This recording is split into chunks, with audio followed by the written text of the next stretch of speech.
Hello everyone, welcome back. Today we're talking about linear approximation and the chain rule, which are two topics that end up having a lot in common. Alright, let's get started. So we're going to start with linear approximation, and we're going to start with actually how linear approximation works in single variable calculus. So here's a graph of a function, and remember that linear approximation meant on a function what we were doing, at least graphically, was we were picking a point and we were drawing the tangent line through that point, which looks like this. The point being that if this point here, if this was A, and then this was A comma f of A, the point was for values of x near A, this tangent line is very close to the graph of this function. So if we have a formula for the function whose graph is this tangent line, we can use that to approximate the function for inputs near A. So the function whose graph is this orange line is called the linearization, sometimes also called the linear approximation of f of x. And you always need to specify a base point. In this case, we said it's x equals a. And since the graph of the linearization is a line, if we want to find a formula for it, all we need to know is a point on the line, a comma f of a, and its slope. Well, the slope is going to be whatever the derivative of this function is here at x equals a. If you put that all together and find a formula for the line, you get this. It ends up being f of a, the value of the function at a, plus the derivative at a times x minus a. So this orange line is the graph of linearization. It's the set of all points y equals L of x. But before we go on, I want to just point out that we can interpret this formula a little bit. It's saying that L of x should be approximately the same as f of x if x is close to a. It's saying that if you want to approximate the value of f of x for x near a, then start with f of a, which is the value of the function at a, and to interpret how much it changes by, notice that this is sort of saying like if x is here, then x minus a is sort of how much x differs from a. It's sort of, this is the change in input. And the derivative here, this is a rate of change. This is answering the question, how much does f change if you change x? So to say it again, the value of the linear approximation at a point x near a is found by starting with the value of the function at a, so the output, what it was at a, and either increasing it or decreasing it.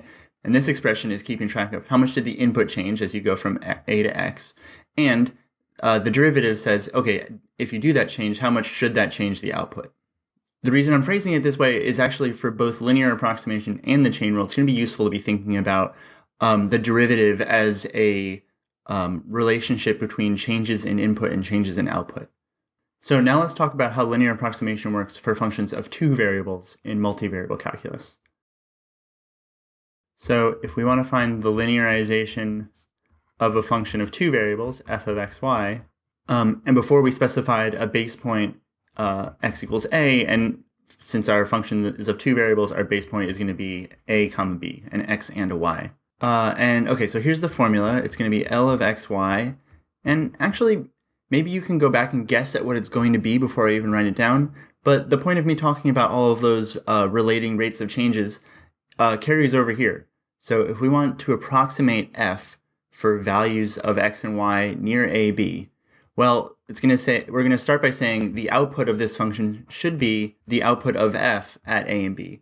But then it's going to change based on how much x and y are differing from a and b. The key here is that if you're moving x away from a and y away from b, those lead to two separate changes in the output of this function. So in other words, we'll have a term that is how much x is changing away from a, and another term, which is how much y is changing from b. And what to fill in this space here, if we know how much x is differing from a, and we want to figure out how much that should affect the output, that's going to be the partial derivative with respect to x at the point a comma b. And similarly over here, the partial derivative with respect to y at a comma b is going to tell us how much the output changes if you change y. So let me just annotate that really quickly in the same way as I did before. This is like a delta x. This is like a delta y. And then f sub x is saying how much f changes based on a change in x. And similarly, the partial derivative with respect to y is keeping track of the same thing, except for with respect to a change in y. So this here in orange is the formula for the linear approximation of a function of two variables. And these annotations, again, they're just a way to help you think about it. Before we go on, I want to do a quick example of computing the linearization of a function. The function is going to be f of xy equals x squared plus 4y squared. And the point at which we're going to evaluate the linearization is 3, 2. We need all of these pieces. If we're going to write down this formula, we need to know, maybe I can do it off to the side here. We need to know f of a comma b. That's what we get if we just plug in 3, 2 into this formula. We get 9 plus 16 is 25. We need to know the partial derivatives with respect to x and y. And moreover, we need to know actually what these partial derivatives are at the base point. You always need to plug in the base point into these partial derivatives. You can't leave them as functions. So using our scratch work, the linearization of this function should be the value of the function plus the partial derivative with respect to x at the base point times x minus the x coordinate of the base point plus the partial derivative with respect to y at the base point times y minus the y coordinate of the base point. I could simplify this, but I'm going to actually leave it the way it is. Something to note about it is it's linear. It's called the linear approximation. And when I say it's linear, I mean it's a function of x and y, which is of the form a number times x plus a number times y plus another number, which in this case is 25 plus 6 times negative 3 plus 16 times negative 2. And because it looks like this, because it's a linear function, its graph has a certain form. And actually, I'm going to take you over to GeoGebra so we can see how the graph of the linearization of this function relates to the graph of the function that we started with. Okay, so here we are in GeoGebra. This yellow surface is the graph of the function f of xy equals x squared plus 4y squared. And the point that I've drawn on the graph, this is the point 3, 2, 25. Remember, 3, 2 was the point where we took the linear approximation. And so 3, 2, 25 is the point on the graph lying above 3, 2.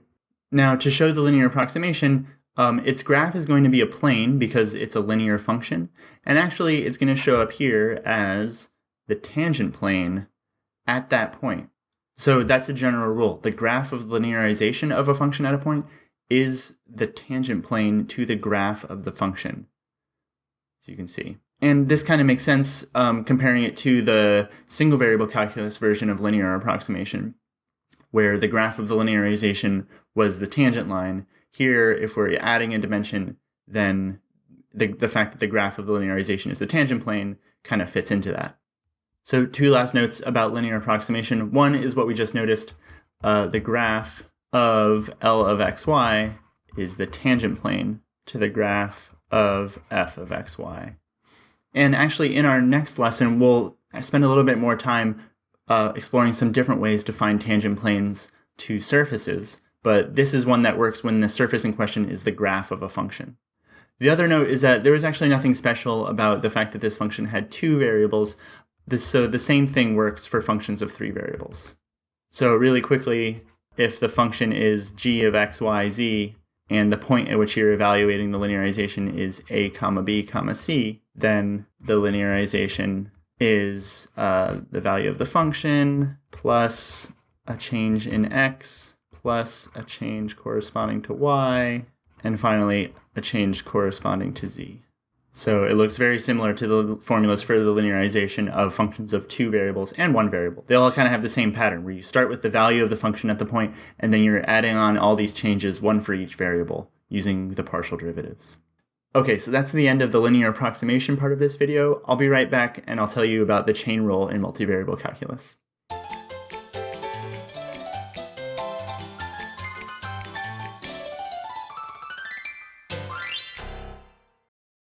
Okay, so before I actually tell you about the multivariable calculus chain rule, I want to do sort of like what we did at the beginning of the video, which is to review the single variable calculus chain rule.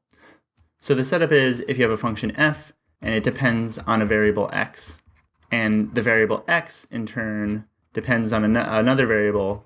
So in other words, you have a composition of functions, f of x of t. Then what the chain rule let us do is take the derivative of f with respect to t, And what it said was, if you want to find the derivative of f with respect to t, you take the derivative of f with respect to x, and you multiply that by the derivative of x with respect to t.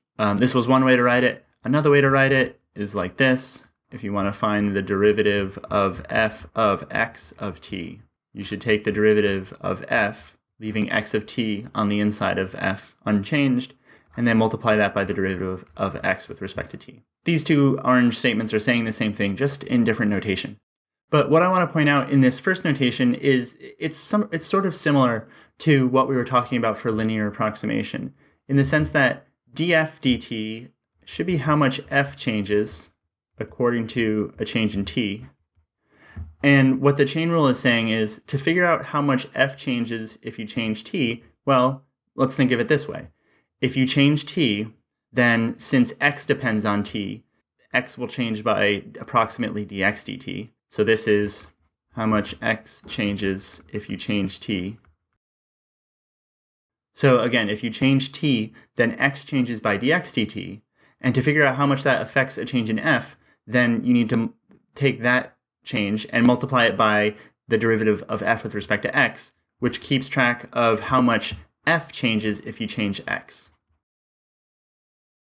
So this is kind of why it's called the chain rule, because if you want to figure out how much a change in t affects a change in f, then you chain together the changes of x based on t and f based on x. So for the chain rule for multivariable calculus, we'll have a function f of two variables, x and y, and each of x and y depends on t. So we can form this composition of functions f of x of t, comma, y of t. And the chain rule is going to be something very similar. If we want to find how much f changes based on a change in t, then we're going to chain together some changes in x and y based on t, and then some changes in f based on changes in x and y. So first of all, changing t will change x by an amount of dx dt. So this will be how much x changes based on changing t. And then this change in x will change f according to the partial derivative of f with respect to x. But we also need to take into account the change of f based on how t changes y. So we'll have another term, which is changing t affects y by dy dt. And then that change in y will affect f according to the partial derivative of f with respect to y. So this here in orange, this is the multivariable chain rule. And again, if you think about it in terms of like chaining together these changes, then it sort of makes sense, and it's sort of easy to remember in this form. I'll note that this is one way to write the multivariable chain rule. There's another way that's sort of analogous to this way of writing it for single variable calculus. But actually, that's going to be something that I'm going to leave to you to figure out either on your own or in class. So the very last thing that I'm going to do is an example using the chain rule to compute a derivative. Let's say f of xy is x squared times sine y, and then x of t is e to the 2t, and y of t is t squared plus 1.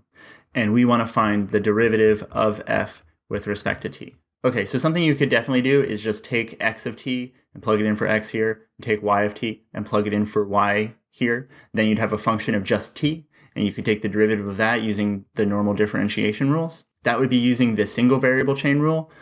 Here we want to use the multivariable chain rule, not because you need to in this case, but because just for an example. There are situations where you would need the multivariable chain rule. For instance, if you only knew the derivatives of these functions at certain points and weren't able to just plug them into f, you would have to use the multivariable chain rule. But anyways, the multivariable chain rule says that the derivative of f with respect to t is the partial derivative of f with respect to x times the derivative of x with respect to t plus the partial derivative of f with respect to y times the derivative of y with respect to t. And for these functions, df dx is 2x sine y, dx dt is 2e to the 2t, and then df dy is x squared cosine y, and dy dt is 2t. You could leave your answer like this, but I think it's better if you write everything as a function of t. After all, we're interested in how much f changes based on t, so we should try to write everything in terms of t. So we'll plug in x and y, their formulas in terms of t, wherever we see them in this expression. So we'll have, okay, not the prettiest expression, and you could definitely simplify it a bunch, but I'll leave it there. All right, that's the end of this video. I hope you found it informative. You'll have a chance to practice with both linear approximation and with the chain rule in your PSATs and in your worksheets in class. Good luck with that, and I'll see you in the next video.